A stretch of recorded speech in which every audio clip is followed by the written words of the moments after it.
This wasn't the first match, but this is the first one that we got to bring up here, right here. We got Super Kick Party. Someone has been hanging out with the Bucks a little bit too much, man. Them young Bucks, I'm telling you, that AEW smell, that comedy show that he's putting on, not just in the ring, but outside. It's working for you. No, it's not.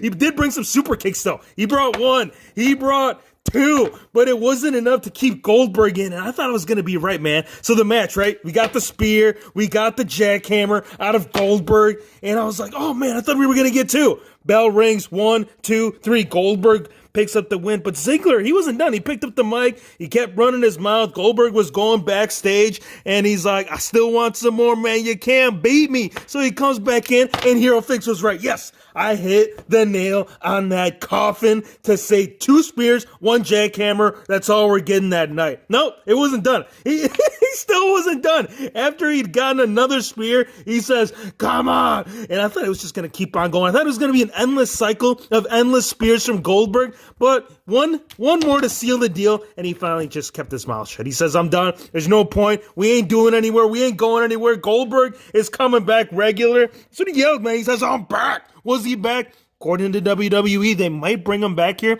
for several more matches, but Goldberg right here, he picked up the big win over Dolph Ziggler. Some innovation and creation in this match, bringing some of the moves that we've seen in the past, but elevating it to the next step. And it was a sharpshooter. It was. I mean, it wasn't not just in the ring, not just in the middle of the ring. It wasn't just cinched in right there in the middle of the ring. No, they were actually up on the top. I think it was actually midway through second turnbuckle, and she had that sharpshooter. Some of those finishers, some of those moves that they were trying to use against each other to make each other tap, they were pretty cool, man. I really liked it. And she actually also used her own finisher. She went for the disarmer, but she doesn't have the touch. Nope, not the way that the man has it. She got her. After she tried it, she's like, all right, I'll let you try the disarmer, but let me show you the true way on how to do it. So Becky Lynch, once she had it in there, and she had it in deep, she was going in there, tapping. No, please, man, just let me out of here. All I wanted to do is be part of SummerSlam, go in there for the Raw Women's Champion, not necessarily win the belt, but at least say that I was there. Right here, Becky Lynch retains the Raw Women's title. Hero Figs, were they there? Oh, you talking about the boys? Oh yeah, the OC, the rest of the OC, they were still there at ringside. But did it make a difference? It didn't. It didn't matter whether they were at ringside. If it was these two squaring off in the middle of the ring, AJ Styles was still going to prove to the WWE Universe that the OC, it's a real thing. And the finish, I got to talk about the finish. All right, so AJ retained. He won the match, but it was awesome, dude. Ricochet.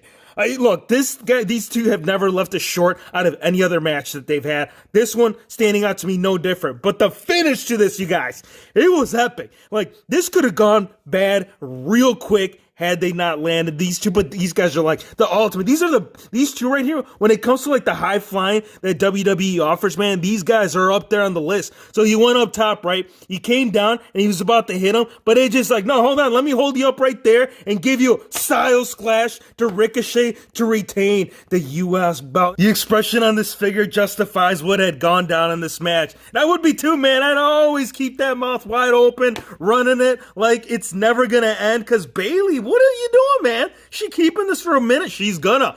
Ember Moon, she tried it. She tried the Eclipse. She went up top, and that's where it failed for her. That's when she took way too long for her to execute it. So Bayley hopped up on the gravy train. She says, Hero Fix, you're messing up my camera angle. I want to make sure I get this right. Belly to Bayley from the top, and for Bayley to retain the SmackDown Women's title. Before this match starts, we need someone to call this right down the middle. So we are going to add a special enforcer to this. Elias. There was still a regular referee calling the shots, but he was kind of like the second referee outside the ring. And was he needed? Was he required? Well, for Shane McMahon, yes. And KO, he didn't like that one bit. So he grabbed the chair, when the referee was knocked out, because he ended up doing a cannonball to not only Elias, but also the referee outside the ring because of the shenanigans. He was interfering. He was about to pull the win, and he stepped up to the apron. So he got upset. He came out. He cannonballed him and the other ref, so the ref was out. So that's when he grabbed the steel chair, and he just beat him one after the other. So many chair shots on the back of Elias. You didn't even see a chiropractor do that, man. And he came back into the ring.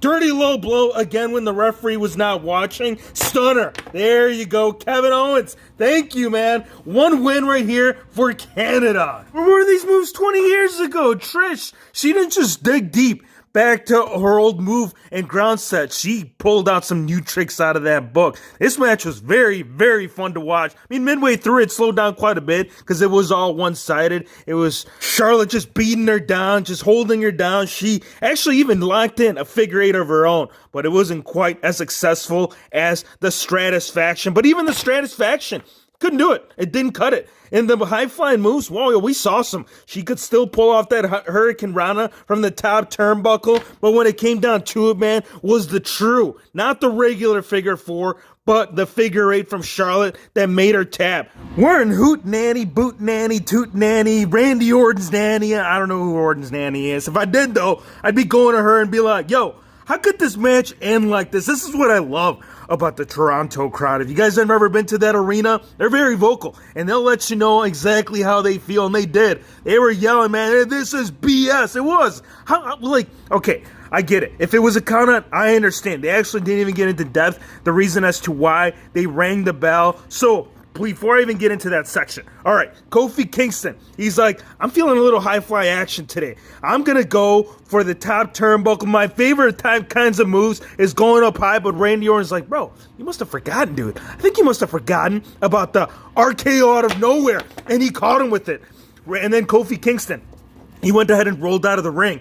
And he was there talking to Randy Orton came outside with him, and then he started talking to his kids, and Kofi just went to town, dude. He just got so upset. He's like, don't you talk to my kids. Those are my kids. And then the bell rang. Like, well, why did they ring the bell, man? Like, all right, I see where this is playing out. If you guys saw Randy Orton's face after he nailed him with that RKO, he was laughing, he was smiling because he knows where this road is going to take him. It's going to be a following match that's going to develop from this, and he knows that eventually it's going to, you know what, we'll talk about that when the next pay-per-view rolls around, but it was just a bad way to end the match. Like, you're going to ring the bell because Kofi, and he didn't even do anything dirty. He just, like I said, he just pummeled him away, and the referee rang the bell. There was no referee in the middle, nothing. I'm sorry, but the ending to this, it was bad. The intro, the match, the closing to this whole thing, it just left my mouth open, wide open, just like that lantern that he brought down the entranceway. So, lantern, it's a thing again, and it is back, and it's not just a regular lantern.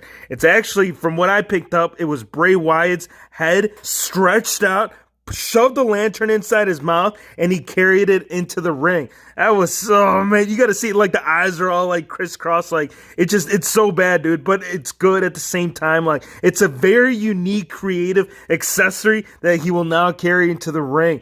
Finn Balor, he was spooked out, man. Like, I think even if, I'm sure if he ever does bring the demon into this, it might be a different story as far as his fear, because when it's fear against fear, it's a clash of titans.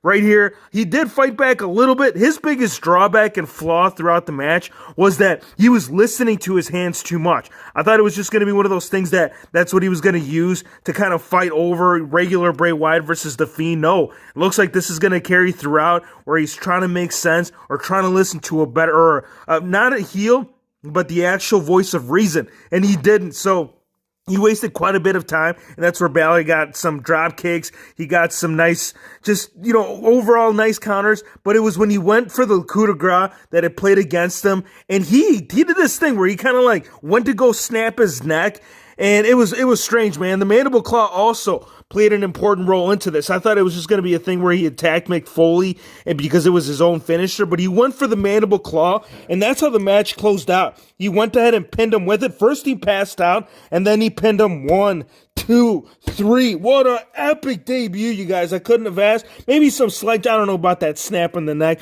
I still can't wrap my mind around that. It was weird. It was strange. But The Fiend, if anybody's going to do it, it's got to be Bray Wyatt in this new character. Really dig this. I did not have the expectation as to what we saw in this match. They delivered. Look, after Bray Wyatt had gotten done, anything after that would have been really hard to overdo. But I gotta put the cheers up to both of these gentlemen, man. Especially Rollins. He went in there with those bruised ribs, but it didn't stop him from going all out, man. We saw 3 curb stomps in all, and we saw this frog splash from the top of the turnbuckle to the outside, through the announcer table. Seth Rollins brought him back in. One more curb stomp for good measures, and we have, again, the Beast Slayer, Seth Rollins. This is a story in the making. Look, and nobody has ever done what Rollins has done more than once. All right, Goldberg did it a while back, but not the way that Rollins has. Like, it was fair, it was legal, there was no low blows.